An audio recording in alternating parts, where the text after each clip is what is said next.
love stories. We love to read them. We love to write them. We love to tell them. We love to act them out. Stories keep us company when we're alone. Stories make us smile when we're sad. Stories comfort us when we're frightened. Stories help us learn about other people. They help us learn to care about others. Stories teach us to listen carefully. Stories make us laugh out loud. Stories bring us new ideas and give us things to think about. The stories that we are going to act out for you today were written by a man named Louis Jensen. He's from a country called Denmark. That's way across the ocean.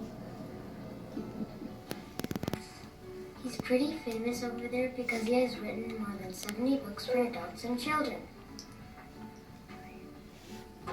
He has won lots of awards and prizes for his stories, too.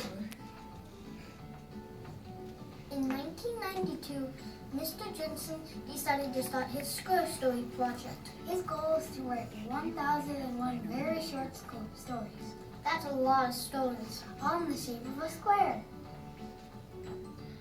That's why they're called Square Stories. Each story is made up of about 100 words or less. That's really short. In 2014, Mr. Jensen published his 9th volume of 100 stories. Let's see, that means he's already written 900 stories. Each of the stories begin with the famous words, once upon a time. Remember when you heard the words once upon a time when you were a little kid?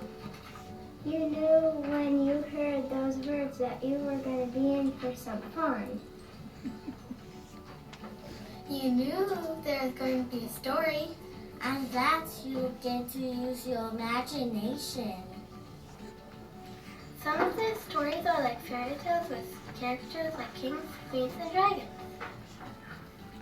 Other stories have human characters or animals or natural beings like trees, bushes, or grass.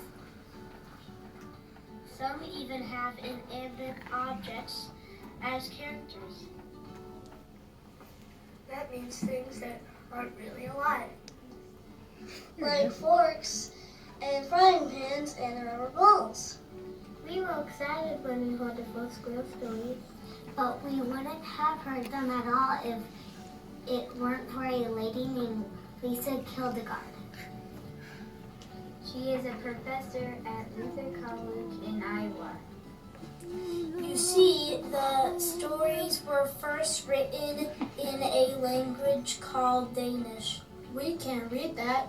Professor Kildegard translated them. That means she wrote them over again. She wrote them in English. So kids like us can enjoy them too.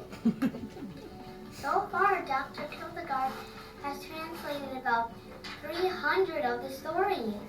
He's working on more. We are so pleased that you've come to our performance of Square Stories. We are grateful for the opportunity to be the first classroom of elementary school children in the United States to perform these